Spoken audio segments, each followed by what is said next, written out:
Assalamualaikum warahmatullahi wabarakatuh. Selamat pagi anak-anakku. Selamat berjumpa dengan Ibu di kelas yang baru, di kelas 5 tentunya, tahun ajaran 2020-2021. Alhamdulillah kita panjatkan puji dan syukur kehadirat Allah Subhanahu wa taala. Bahwasanya kita telah diberi nikmat kesehatan dan panjang umur. Baiklah anak-anak, untuk memulai pembelajaran, kita bersama-sama membacakan basmalah dulu ya. Bismillahirrahmanirrahim. Nah, baiklah, kita mulai pembelajaran kita, yaitu tema 1 tentang organ gerak hewan dan manusia. Dalam tema 1 ini dibagi ke dalam 3 subtema. Subtema 1, subtema 2, dan subtema 3. Nah, di dalam satu subtema terdiri dari 6 pembelajaran ya. Yang terdiri dari 5 mata pelajaran yang dikemas secara tematik. Jadi sudah tidak terpisah-pisah lagi antara mata pelajaran yang satu dengan mata pembelajaran yang lain. Kita masuk ke subtema 1 dengan judul organ gerak hewan. Nah, adapun kompetensi dasar yang harus kalian capai nanti di akhir tema, di akhir subtema ya, akhir subtema 1, yaitu KD 3.1 untuk mata pelajaran IPA, menjelaskan alat gerak dan fungsinya pada hewan dan manusia, serta cara memelihara kesehatan alat gerak manusia. KD 4.1, membuat model sederhana alat gerak manusia dan hewan. Yang kedua, bahasa Indonesia. KD 3.1 menentukan pokok pikiran dalam teks lisan dan tulis. Yang 4.1 menyajikan hasil identifikasi pokok pikiran dalam teks tulis dan lisan secara lisan, tulis, dan visual. Selanjutnya pada mata pelajaran PKN 1.1, bersyukur kepada Tuhan Yang Maha Esa atas nilai-nilai Pancasila dalam kehidupan sehari-hari. KD 2.1, bersikap tanggung jawab, cinta tanah air, dan rela berkorban sesuai nilai-nilai sila Pancasila. KD 3.1, mengidentifikasi nilai-nilai Pancasila dalam kehidupan sehari-hari. KD 4.1 menyajikan hasil identifikasi nilai-nilai Pancasila dalam kehidupan sehari-hari. KD 4.1 menyajikan hasil identifikasi nilai-nilai Pancasila dalam kehidupan sehari-hari. Selanjutnya untuk SBK, KD 3.1 memahami gambar cerita.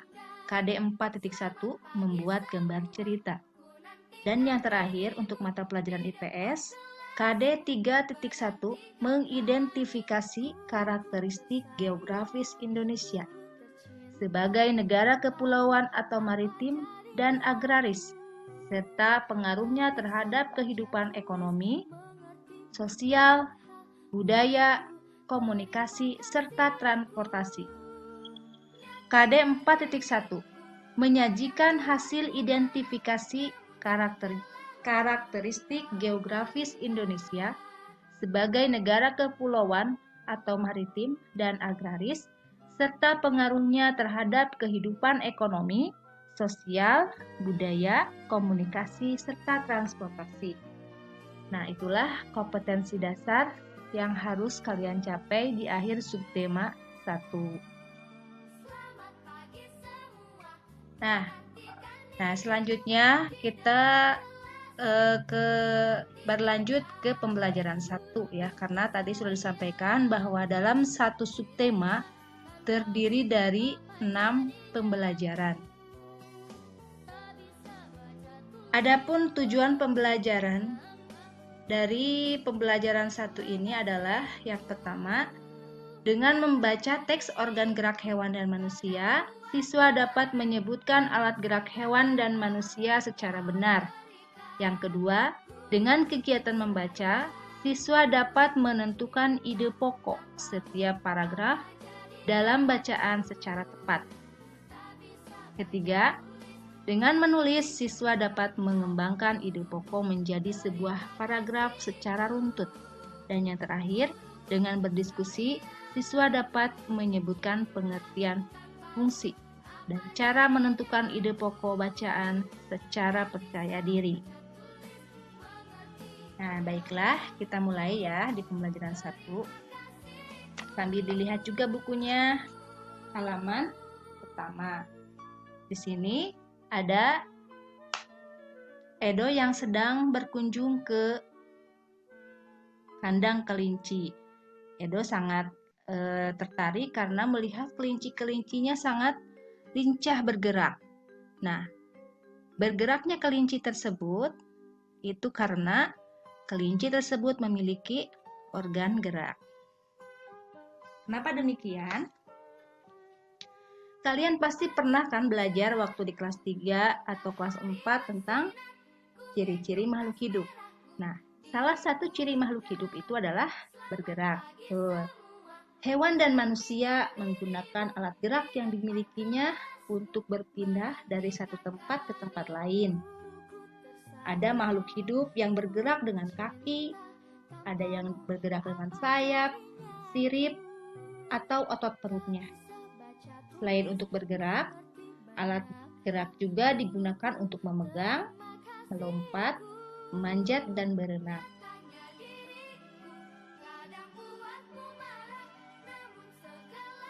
Alat gerak terdiri atas 2 macam, yaitu alat gerak aktif dan alat gerak pasif. Alat gerak aktif berupa otot dan alat gerak pasif berupa tulang. Otot disebut alat gerak aktif karena otot dapat bergerak, sedangkan tulang disebut alat gerak pasif karena tanpa adanya gerakan otot, tulang tidak dapat melakukan gerakan. Otot dan tulang bekerja sama saat hewan atau manusia melakukan gerakan. Kira-kira seperti itu ya anak-anak. Nah, gerak itu apa sih? Jadi tadi sudah disebutkan bahwa gerak itu adalah dapat diartikan berpindah tempat atau perubahan posisi sebagian atau seluruh bagian dari tubuh. Kalau hanya menggeser kaki sebelah berarti itu hanya perubahan posisi sebagian. Kalau seluruh berarti misalnya kita lari atau melompat, ya itu termasuk ke dalam perpindahan posisi seluruh bagian dari tubuh.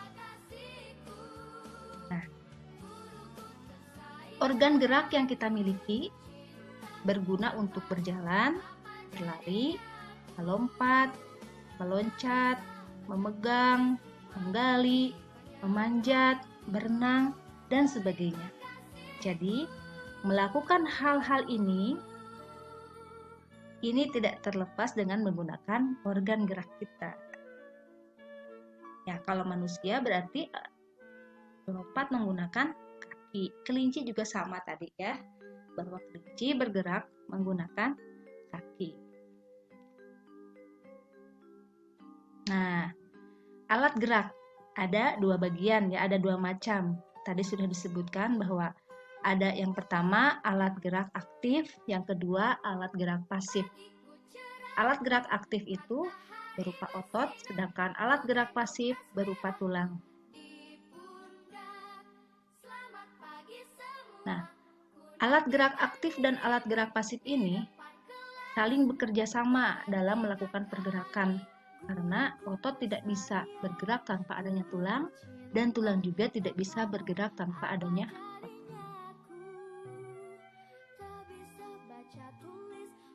Nah, kita lanjut ya ke halaman 3. Coba anak-anak disimak, ada bacaan ya. Bacaan dengan judul Organ Gerak Manusia dan Hewan. Nah, di sini bacaan ini terdiri dari ada berapa paragraf ya? Kita hitung bersama. 1, 2, 3, 4, 5. Ya, betul. Ternyata ada 5 paragraf dalam bacaan yang berjudul Organ Gerak Hewan dan Manusia. Nah, di dalam setiap paragraf ini ada yang disebut dengan ide pokok. Nah, ide pokok itu bisa ditemukan dalam satu paragraf dalam kalimat tertentu.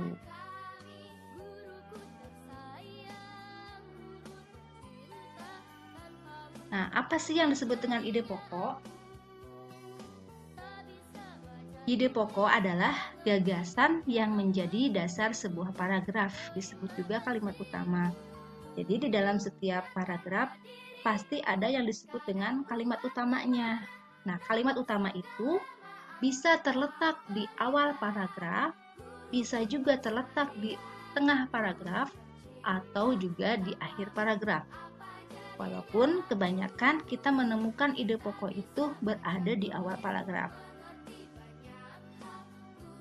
Nah, tadi kan sudah dikatakan ya bahwa ide pokok itu merupakan gagasan yang menjadi dasar sebuah paragraf.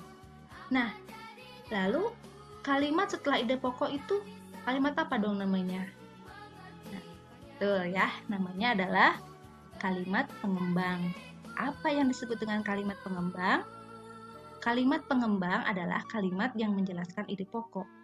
Jadi, ide pokok tersebut dijelaskan dalam beberapa kalimat yang disebut dengan kalimat pengembang.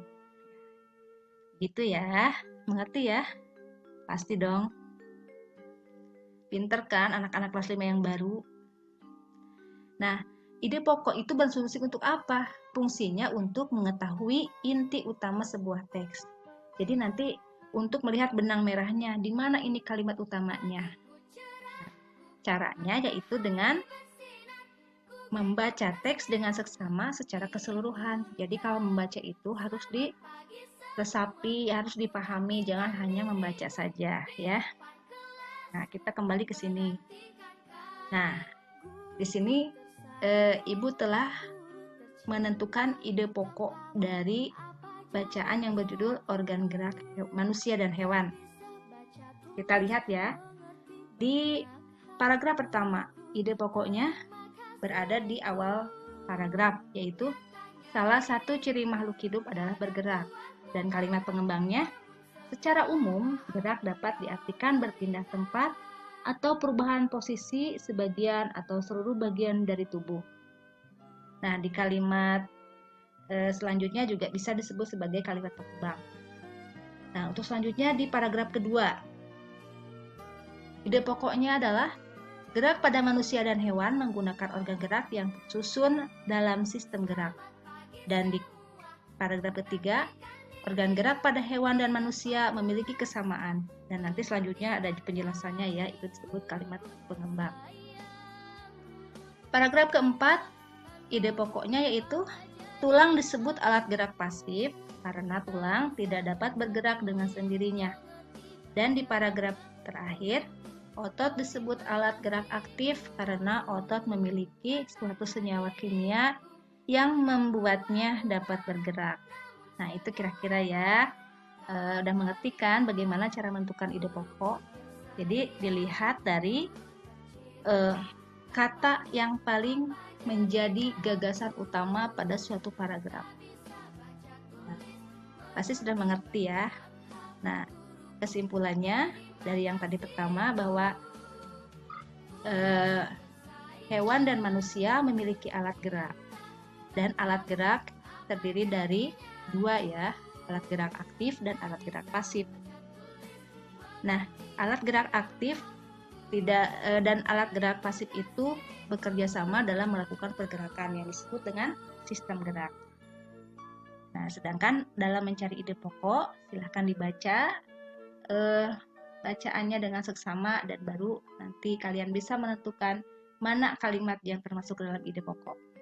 Nah, demikianlah yang dapat Ibu sampaikan. Kita bertemu lagi di pembelajaran 2 yang akan datang. Terima kasih. Wassalamualaikum warahmatullahi wabarakatuh.